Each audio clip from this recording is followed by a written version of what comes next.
गुरु प्यारी साध संगत जी, बड़े प्यार से कहिए धन निरंकार जी। सत्संगत जी, उम्मीद करते हैं कि आप सभी महापुरुष सेवा सिमरन सत्संग करते हुए सद्गुरु के चरणों से जुड़े होंगे।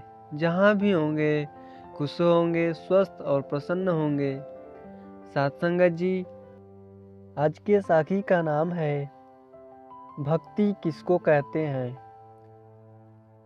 धार्मिक जगत में भक्ति शब्द का बहुत ही महत्व है। भक्ति को प्रभु भक्ति का साधन माना जाता है। कीर्तन, कथा, सत्संग, तीर्थ यात्रा, पाठ, पूजा, ध्यान, समाधि इत्यादि अनेक कर्म भक्ति के साधन माने जाते हैं। धर्म प्रेमी इन सभी कर्मों को बड़ी आस्था और श्रद्धा से करते हैं।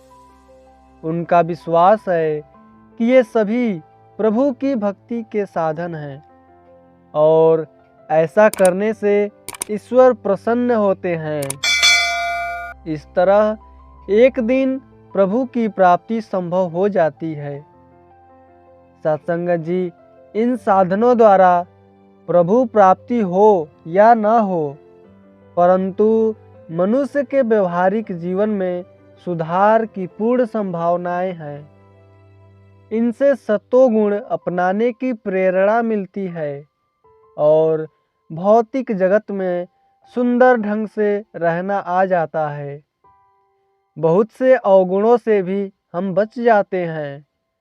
भौतिक जीवन में गुण ही गुणों से मेल करते हैं और यही एक दूसरे से टकराते भी हैं। इन्हीं गुणों का परस्पर सहयोग और मिलवर्तन शांति प्रदान करता है और इन्हीं गुणों का टकराव परेशानी पैदा करता है। भौतिक जीवन को सुखमय बनाने के लिए सतोगुणी जीवन को अच्छा माना गया है और इसे व्यवहार में लाने का ही मनीषी जन उपदेश देते हैं। साध संगत जी, गुण 3 प्रकार के माने जाते हैं: सतोगुण, रजोगुण और तमोगुण। वास्तव में गुणों के माध्यम से मनुष्य की प्रवृत्तियों को 3 भागों में बांटा गया है। सतोगुण मनुष्य की वह प्रवृत्ति है जिसमें वह सबका भला सोचता है, किसी से बदले की भावना नहीं रखता, घृणा, ईर्ष्या, द्वेष इत्यादि अवगुणों को पास नहीं आने देता। कोई उससे कैसा भी व्यवहार क्यों न करे, वह उस पर उपकार ही करता है। शुद्ध पवित्र खान पान, मर्यादाशील गृहस्थी, आदर्श सामाजिक व्यवहार उसके जीवन के अंग होते हैं।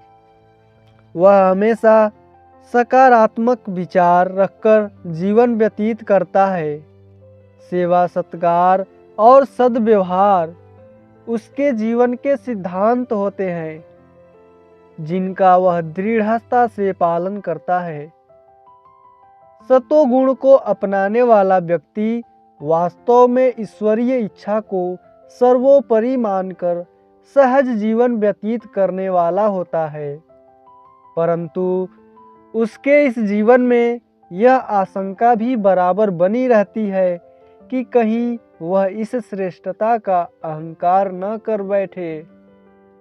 अहंकार सतोगुण व्यक्ति की सहज अपने वश में कर सकता है, क्योंकि इन गुणों से उसे जो यश कीर्ति मिलती है, जो प्यार सत्कार मिलता है, उसके प्रभाव में सूक्ष्म अहंकार का आ जाना स्वाभाविक दिखाई देता है। अतः सतोगुण जहाँ उच्च पदवी दिलाने का साधन है, वहीं यदि सतोगुण अहंकार के वश हो जाए तो यह स्तर निम्न पर गिराने का भी कारण बन जाता है। सत्संगत जी, रजोगुण मनुष्य की वह प्रवृत्ति है जो बराबरी के सिद्धांत को मानती है, अच्छाई के बदले अच्छाई और बुराई के बदले बुराई। रजोगुणी व्यक्ति कारोबारी नियम का होता है, जो बराबर के लेन देन में विश्वास रखता है। इसमें रहने वाला व्यक्ति परिवार या समाज में कोई विशेष पदवी तो प्राप्त नहीं करता, परंतु उसके व्यवहार पर विशेष आपत्ति भी नहीं की जाती। अधिकतर जगत में लोग इसी प्रवृत्ति के होते हैं। यह प्रवृत्ति व्यापार, समाज और राष्ट्रवादी लोगों में अधिकतर पाई जाती है। वे इसे सामाजिक समानता का नाम देकर के प्रयोग करते हैं। इसे परस्पर संतुलन बनाए रखने का साधन मानते हैं। उनका मत है कि यदि हम ऐसा न करें तो हमारा जीवन अस्त व्यस्त हो जाएगा। दूसरे हमें ढंग से जीने नहीं देंगे। जैसा कोई हमसे बर्ताव करेगा, हमें भी उससे वैसा ही सलूक करना होगा, वरना बुरे लोग हमें डरपोक, कमजोर और हीन समझेंगे, जबकि अच्छे लोग हमें अपने समान समझने को कभी तैयार नहीं होंगे। यश और अपमान के इस दलदल में रजोगुणी फंसे रहते हैं और बराबरी का ढोंग रचकर दूसरों को अपने से नीचा समझने की भूल कर बैठते हैं। वैसे ईश्वर प्राप्ति की जिज्ञासा इनमें जगाना आसान होता है। इन्हें आध्यात्मिक जीवन गुजारने की प्रेरणा आसानी से दी जा सकती है। महात्मा लोग रजोगुणी प्रवृत्ति को मेल जोल बढ़ाने में सहायक मानते हैं। सत्संग जी, तीसरी प्रवृत्ति तमोगुण कहलाती है। इस प्रवृत्ति के लोग कभी किसी का भला करना तो क्या, भला देखना भी सहन नहीं करते। ये महास्वार्थी होते हैं और कृतघ्न कहलाते हैं। ये अपने स्वार्थ में अंधे होकर बुराई करने के लिए हमेशा तत्पर दिखाई देते हैं। छल कपट इनके साधन हैं। घृणा, ईर्ष्या इत्यादि अवगुण इन्हें प्रिय लगते हैं। हर समय अहंकार के नशे में ये चूर रहते हैं। दूसरे शब्दों में कहा जा सकता है कि ये विवेकहीन होते हैं। मनुष्य दिखाई देते हैं, परंतु वास्तव में पशु प्रवृत्ति वाले होते हैं। दूसरों से मिलने वाली सहायता, सेवा, प्यार इत्यादि को अपना अधिकार मानते हैं।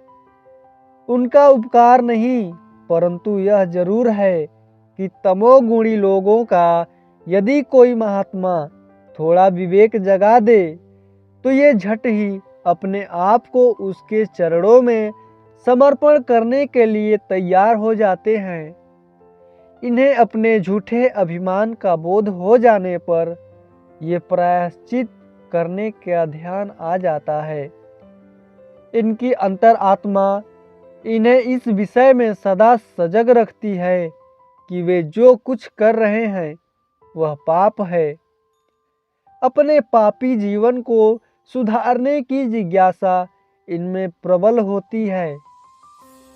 यही कारण है कि जैसे ही इन तमोगुणी पशु प्रवृत्ति के लोगों के विवेक को कोई महात्मा झिंझोड़ देता है तो ये राक्षस कहलाने वाले लोग भक्त शिरोमणि तक कहला गए हैं। इन्हें अपने कर्मों का प्रायश्चित यही प्रतीत होता है कि ये अपने आप को पूर्णतः समर्पित कर दें।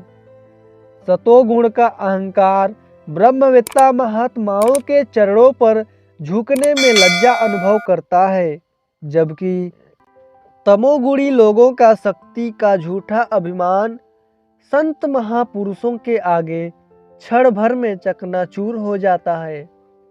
वे उन महापुरुषों के चरणों में झुकना ही क्या, सदा के लिए समर्पित तक हो जाते हैं। सत्संगत जी, इन गुणों द्वारा हमारा भौतिक जीवन शुद्ध हो सकता है, सुखी हो सकता है, समतल हो सकता है अथवा नारकीय बन सकता है, परंतु प्रभु प्राप्ति के ये साधन नहीं हैं। आध्यात्मिक जागृति में इनका कोई सीधा सहयोग नहीं है। इन गुणों के परिणाम स्वरूप हम पवित्र लोग, संतुलित लोग या नीच लोग तो कहला सकते हैं, परंतु भक्त नहीं कहला सकते। इन गुणों का संबंध केवल भौतिक जगत से है, आध्यात्मिकता से नहीं। भक्ति का संबंध आध्यात्मिक क्षेत्र से है, भौतिक उतार चढ़ाव से नहीं। इसलिए इन गुणों में रहने से हम भक्त नहीं बन सकते और न ही इन गुणों से संपन्न जीवन का वास्तविक भक्ति से कोई संबंध हो सकता है। साथ संगत जी, भक्ति का पथ इसी बिंदु से शुरू होता है। हमने देखा कि 3 गुणों के हम अधीन हैं।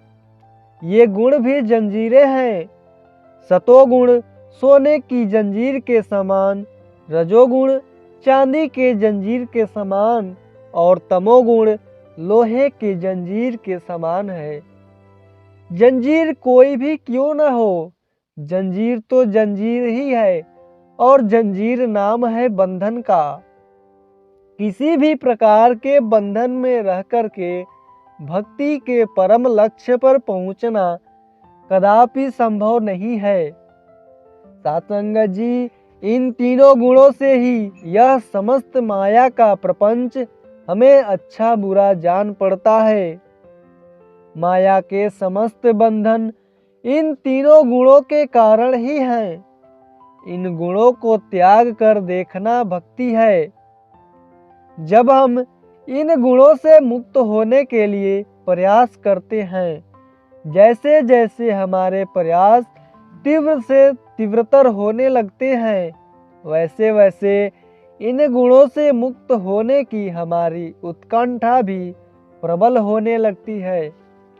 फलस्वरूप हमारे लिए माया के समस्त आकर्षण गौण होते चले जाते हैं।